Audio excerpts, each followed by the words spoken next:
নিকুঞ্জ education চেনেলটোলৈ আপোনালোক সকলোলৈ স্বাগতম জনাইছোঁ। APSC গ্ৰেড 4 2026 অনুষ্ঠিত হৈ যোৱা ৰিজাল্ট কেতিয়া দিব আৰু কিমান কাট অফ যাব, ভাইভা কেতিয়া অনুষ্ঠিত হ'ব আৰু টোটেল পোষ্ট ইয়াত 20টা আছিলে।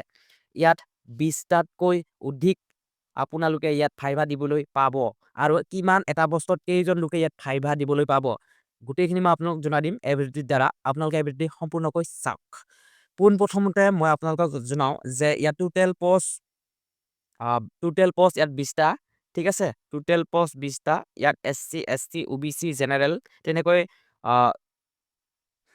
ইয়াত টোটেল পোষ্ট 20টা, ঠিক আছে।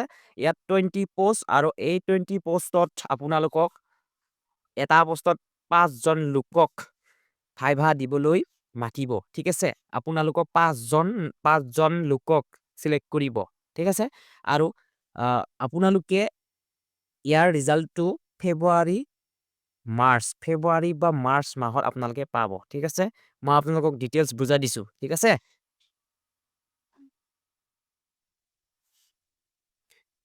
মই ইয়াতে আপোনালোকক ডিটেইলছ বুজাওঁ। APSC G4 মানে হ'ল গ্ৰেড 4, ঠিক আছে। গ্ৰেড 4ত আপোনালোকে টোটেল 20 পোষ্ট পাইছিলে, ঠিক আছে। 20 পোষ্টত আপোনালোকক এটা পোষ্টত 5জন লোকক ভাইভা দিবলৈ মাতিব, ঠিক আছে। এটা পোষ্টত 5জন লোকক ভাইভা দিবলৈ মাতিব। ইয়াত আপোনালোকে যিটো নেকি APSC গ্ৰেড 4ত ৰিটেন এক্সাম হৈ যোৱা ইয়াৰ ৰিজাল্টটো দিব। ইয়াৰ ৰিজাল্ট আপোনালোকে ফেব্ৰুৱাৰী নতুবা আপোনালোকে মাৰ্চত পাব, ঠিক আছে। ফেব্ৰুৱাৰী বা মাৰ্চত আপোনালোকে ইয়াৰ ৰিজাল্টটো পাব। এইটো হৈছে এক্সপেক্ট ডেট, ঠিক আছে। ফিক্স ডেট নহয়। যেতিয়া নটিফিকেশ্যনটো ওলাই মই আপোনালোকক ফিক্স ডেটটো জনাই দিম, ঠিক আছে। এই দুটা মাহৰ ভিতৰত আপোনালোকে ৰিজাল্ট পাব। এই দুটা মাহ হৈছে ফিক্স, ঠিক আছে, ফিক্স। নেক্সট মই আপোনালোকক জনাম যে এতিয়া আপোনালোকৰ কাট অফ কিমান যাব, ঠিক আছে। কাট অফটো মই আপোনালোকক জনাইছোঁ যে আগত যেটা ভিডিঅ' বনাইছিলোঁ গোটেইখিনিতে মই আপোনালোকক জনাইছোঁ ST হওক, ST OBC বা UR, ঠিক আছে, unreserved category wise cut off যাব, ঠিক আছে।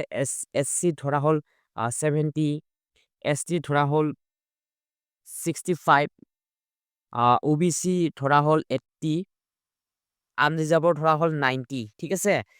তেনেকৈয়ে যাব। কিন্তু এইটোও হৈছে এক্সপেক্ট কাট অফ, ঠিক আছে। এক্সপেক্ট কাট অফ প্লাছ থাকিব ইয়াত, ঠিক আছে। ইয়াত প্লাছ থাকিব, প্ৰতিটোতে ইয়াত প্লাছ থাকিব, কাৰণ এইটোৱে হৈছে মিনিমাম কাট অফ, ঠিক আছে, কেটেগৰী ৱাইজ, ঠিক আছে। ইয়াত এটাই কাট অফ যদি মই আপোনালোকক বুজাবলৈ যাওঁ তেন্তে 85 to 90 প্লাছ হ'ব, ঠিক আছে। 85 to 90 প্লাছ এইটো হৈছে গোটেই অল অভাৰ কাট অফ, ঠিক আছে। এইটোত আপোনালোকৰ অল অভাৰ কাট অফটো থাকিব। নেক্সট আপোনালোকে ইয়াত APSC A গ্ৰেড